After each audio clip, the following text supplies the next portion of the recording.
True lines in every one life. నీ ప్రశ్నలు నీవే, ఎవ్వరు బదులివ్వరుగా.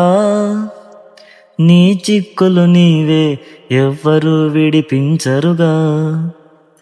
ఏ గాలో నిన్ను తరుముతుంటే అల్లరిగా, ఆగాలో ఏదో తెలియదంటే చెల్లదుగా. 10 నెలలు తనలో నిన్ను మోసిన అమ్మైనా, అప్పుడో ఇప్పుడో కననే కనను అంటుందా. ప్రతి కుసుమం తనదే అనదే విరిసే కొమ్మైనా, గుడికో జడకో సాగనంపక ఉంటుందా. బ్రతుకంటే బడి చదువా అనుకుంటే అతి సులువా, పొరబడినా పడినా జాలి పడదే కాలం మనలాగా. ఒక నిమిషం కూడా ఆగిపోదే నువ్వొచ్చేదాకా.